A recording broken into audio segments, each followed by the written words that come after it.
குறிப்பாக இந்திய ஊடகங்கள்ல பெரிய அளவில் பேசப்படாத ஒரு விவகாரம். அது என்னவென்று சொன்னால், ஐ லவ் முஹம்மத், நான் முஹம்மது நபி ஸல்லல்லாஹு அலைஹி வஸல்லம் அவர்களை நேசிக்கிறேன் என்கிற பதாகைகளை வைத்தார்கள் என்கிற காரணத்திற்காக வேண்டி இந்தியாவினுடைய உத்தரப்பிரதேச மாநிலம் பரேலி பகுதிகளில் பல இஸ்லாமிய சகோதரர்கள் கைது செய்யப்பட்டிருக்கிறார்கள். என்ன காரணம்?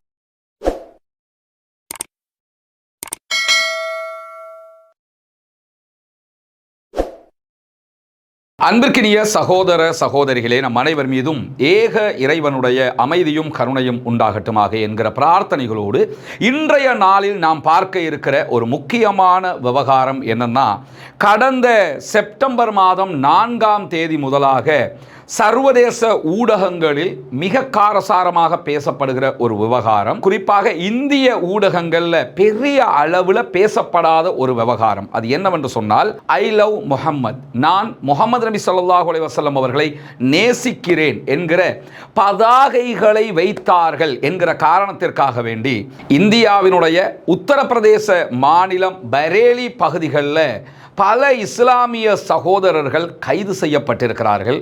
அவர்கள் மீது வழக்கு தொடுக்கப்பட்டிருக்கிறது. 22 எஃப்ஐஆர்கள் பதிவு செய்யப்பட்டிருக்கிறது.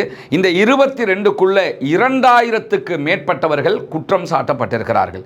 என்ன காரணம்? ஐ லவ் முஹம்மத், முஹம்மதை நான் நேசிக்கிறேன் என்பது உலகத்தில் எங்கேயாவது ஒரு குற்றமான விவகாரமா?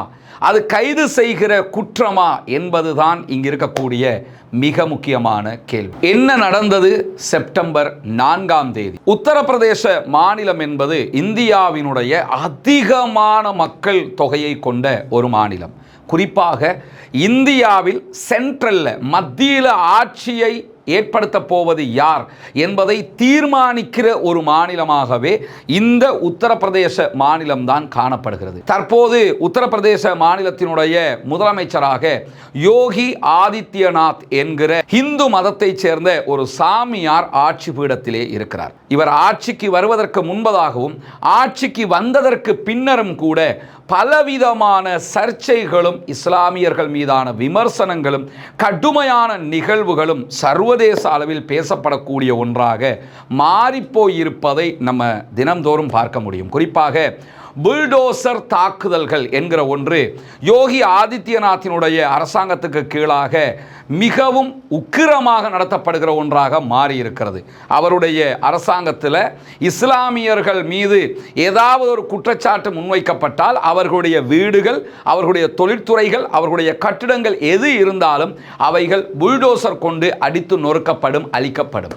இப்படி அழிக்கப்படுவதனால் என்ன லாபம் யாருக்குன்னு பார்த்தீங்கன்னு சொன்னால், ஒருவர் ஒரு குற்றம் சாட்டப்படுகிறார் என்பதற்காக அவரை கைது செய்து வைப்பது என்பது ஒரு விதமான விவகாரம் என்று சொன்னால், அவருடைய தொழில், அவருடைய வீடு, அவருடைய கட்டிடங்கள் எதுவெல்லாம் சொத்துன்னு இருக்கிறதோ இதையெல்லாம் அழித்து விட்டோம் என்று சொன்னால் அவர் மீண்டும் நடுரோட்டுக்கு வந்து விடுவார். இதைத்தான் யோகி ஆதித்யநாத்தினுடைய அரசாங்கம் செய்து வருகிறது என்பதை சாதாரணமாகவே நம்ம பார்க்க முடிகிறது.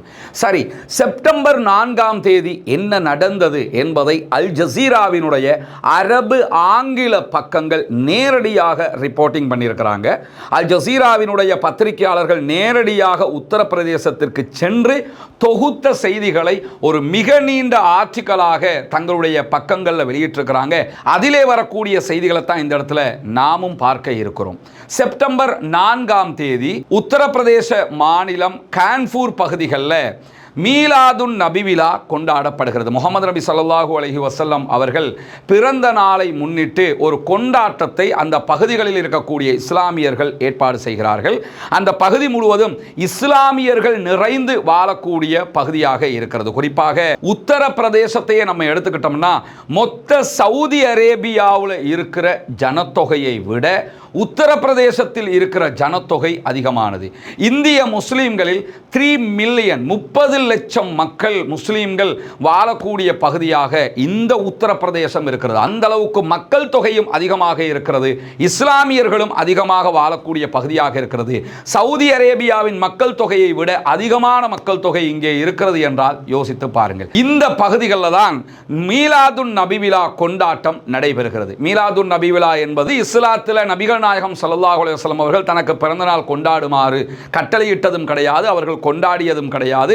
அதற்காக ஓதப்படுகிற அந்த பாடல்களுக்கும் இஸ்லாத்திற்கும் எந்த தொடர்பும் இல்லை. அது ஒரு புறம் இருக்க, ஒருவர் தான் நம்புகிற ஒரு விவகாரத்தை கொண்டாடுவதற்கு அனுமதி இருக்கிறதா இல்லையா என்றால், இந்தியாவினுடைய அரசியல் அமைப்பு பிரகாரமே ஒருவர் தன்னுடைய மத நிகழ்வுகளை தான் நம்புகிற மத நம்பிக்கை பிரகாரம் செயல்படுத்துவதற்கான அனைத்து அனுமதியும் கொடுக்கப்பட்டிருக்கிறது.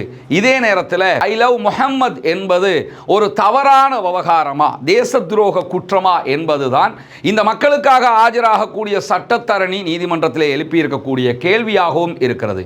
மீலாதுன் நபி விழாவை கொண்டாடுகிறார்கள், முஹம்மது நபி ஸல்லல்லாஹு அலைஹி வஸல்லம் அவர்களை நேசிக்கிறோம் என்கிற அந்த தொனிப்பொருள்ல ஐ லவ் முஹம்மது என்று சொல்லி ஒரு எல்இடி பேனல்ல காட்சிப்படுத்துறாங்க.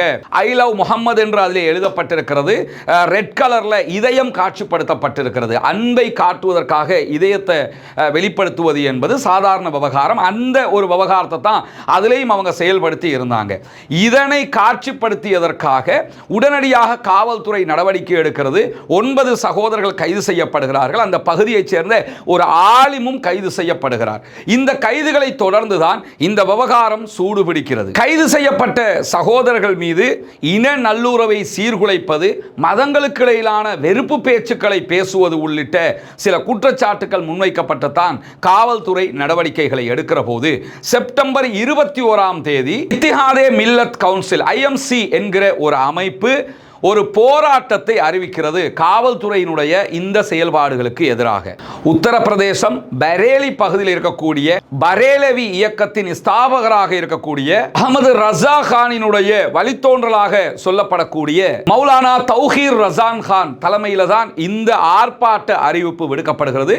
மௌலானா தௌஹீத் ரஸா கான் நேரடியாக ஆர்ப்பாட்டத்தில் பங்கெடுப்பதாகவும் 21ஆம் தேதி வெள்ளிக்கிழமை ஒரு மசூதிக்கு முன்னால் இருக்கக்கூடிய கிரவுண்ட்ல எல்லோரும் ஒன்றிணையுங்கள் என்கிற அறிவிப்பையும் மௌலானா தௌஹீத் ரஸா கான் தலைமையிலான குழு அறிவித்தலாக விடுக்கிறது. ஆரம்பத்தில் இந்த அறிவிப்புக்கு பிறகு அவர்களுக்கான தடை விதிக்கப்படுகிறது. ஆர்ப்பாட்டத்திற்கு பிறகு செப்டம்பர் 26ஆம் தேதி ஒரு பள்ளி வாயிலுக்கு முன்பதாக இந்த ஆர்ப்பாட்டம் நடத்தப்படுகிறது. ஆரிய முஸ்லிம் மக்கள் திரள் ஒன்று சேர்ந்த ஒரு ஆர்ப்பாட்டமாக இந்த ஆர்ப்பாட்டம் நடத்தப்பட்டதற்கு பிறகு ஆர்ப்பாட்டத்தில் கலந்து கொண்டவர்கள் மீது போலீசார் தடியடி நடத்துகிறார்கள். அதிலே கலந்து கொண்ட பல மக்களை போலீசார் கைது செய்கிறார்கள்.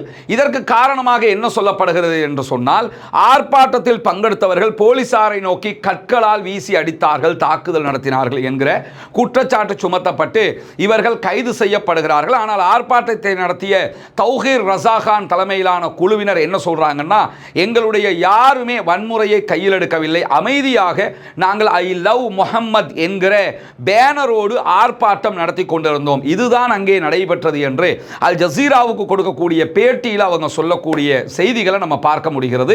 இப்படியான சூழல்ல தான் உத்தரப்பிரதேசத்தினுடைய முதல்வர் யோகி ஆதித்யநாத் இது தொடர்பான செய்திகளை பேசும்போது யாருடைய பெயரையும் சொல்லாமல், IMCயினுடைய பெயரை சொல்லவும் இல்லை, மௌலானா தௌஹீர் ரஸா கானுடைய பெயரை சொல்லவும் இல்லை, யாருடைய பெயரையும் சொல்லாமல் இந்த நாட்டுக்குள் குழப்பத்தை உண்டாக்க சில பேர் முயற்சி செய்கிறார்கள், அவர்கள் மீது சட்டம் கடுமையான நடவடிக்கை எடுக்கும் என்றெல்லாம் சம்பந்தமே இல்லாம என்ன பிரச்சனைங்கிறதே புரியாம அவர் பேசுறாரு என்கிறது அல் ஜசீராவினுடைய செய்தி அறிக்கை. இதை தாண்டி உத்தரப்பிரதேச அரசாங்கத்திற்கு எதிராக உச்சநீதிமன்றம் இந்தியாவினுடைய ஒரு தீர்ப்பையும் வழங்கி இருப்பதாக அல் ஜசீரா சுட்டிக்காட்டுகிறது.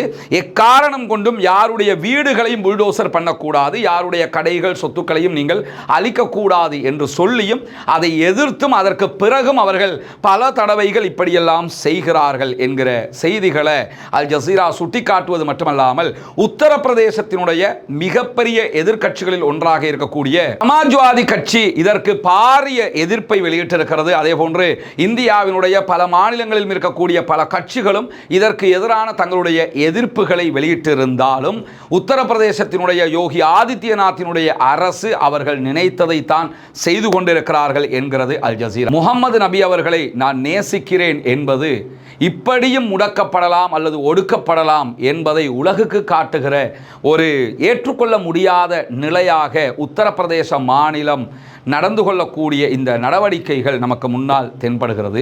முகம்மது நபியை நேசிக்கக்கூடிய 200 கோடி மக்கள் இந்த உலகத்திலே இருக்கிறார்கள். அவர்கள் முகமது நபியினுடைய சொல் செயல் அங்கீகாரத்தை பின்பற்றக்கூடிய இஸ்லாமியர்களாக வாழ்ந்து கொண்டிருக்கிறார்கள். முகமது நபியை ஏற்றுக்கொண்ட ஒரே காரணத்திற்காக இப்படியான துன்பங்களை எல்லாம் அவர்கள் சந்திக்கிறார்கள் என்பதையும் நம்ம பார்க்க முடிகிறது. எது எப்படி போனாலும் முகமது நபி அவர்கள் சொன்ன வார்த்தைகள், முகமது நபி அவர்கள் கற்றுத்தந்த நல்லொழுக்கங்கள், முகமது நபி அவர்கள் இந்த உலகுக்கு தந்திருக்கக்கூடிய திருமறை குர்ஆன் அனைவருடைய உள்ளத்துக்குள்ளும் நுழைந்து கொண்டுதான் இருக்கிறது என்பதை கண்ணுக்கு முன்னாடி நம்ம பார்த்துக்கிட்டு இருக்கிறோம். திருமறை குர்ஆனுடைய கருத்துக்கள் பல மக்களாலும் கவரப்பட்டு கொண்டிருக்கிறது. ஒவ்வொரு நாளும் இஸ்லாத்தை நோக்கி வரக்கூடிய மக்களுடைய எண்ணிக்கையை நம்ம அதிகரிப்பதை பார்த்து கொண்டே இருக்கிறோம். எனவே நபிகள் நாயகம் ஸல்லல்லாஹு அலைஹி வஸல்லம் அவர்கள் யார், அவர் எப்படிப்பட்டவர் என்பதை தெரிந்து கொள்ள விரும்புகிற மாற்று கருத்துள்ள என்னுடைய தொப்புள் கொடி உறவுகளாக இருக்கக்கூடிய சகோதரர்கள், தி 100 என்கிற பெயர்ல மைக்கேல் ஹெச் ஹார்ட் அவர்கள் எழுதிய 100 புரட்சியாளர்களுடைய வரலாற்று புத்தகத்தை எடுத்து பாருங்கள். அதிலே முதல் நபராக முகமது நபி ஸல்லல்லாஹு அலைஹி வஸல்லம் அவர்கள் தான் சேர்க்கப்பட்டிருக்கிறார்கள். எதற்காக அவர்கள் முதன்மை நபராக சேர்க்கப்பட்டார்கள் என்பதை மைக்கேல் ஹெச் ஹார்ட் என்கிற கிறித்தவ நண்பர் எழுதியிருக்கக்கூடிய இந்த புத்தகமே நமக்கு மிகப்பெரிய சான்றாக பார்க்க முடியும். இதை தவிர்த்து நபிகள் நாயகம் ஸல்லல்லாஹு அலைஹி வஸல்லம் அவர்கள் தொடர்பாக மிக நீண்ட குறுகிய அளவிலான பல புத்தகங்களும் இருக்கிறது. அந்த புத்தகங்களை பார்க்கிற போது நீங்களும் முகமது நபி அவர்களை நேசிப்பதை விட்டு தவிர்ந்து கொள்ள மாட்டீர்கள் என்பதை உங்களுடைய உள்ளம் சொல்லும். இன்ஷா அல்லாஹ் அனைவரும் அன்பு பாராட்டுவோமாக, அன்பை பெருக்குவோமாக. ஐ லவ் முஹம்மத் என்கிற வார்த்தைகளோடு முடித்துக் கொள்கிறேன். வாஹர் தஅவானா அல்ஹம்துலில்லாஹி ரப்பில் ஆலமீன்.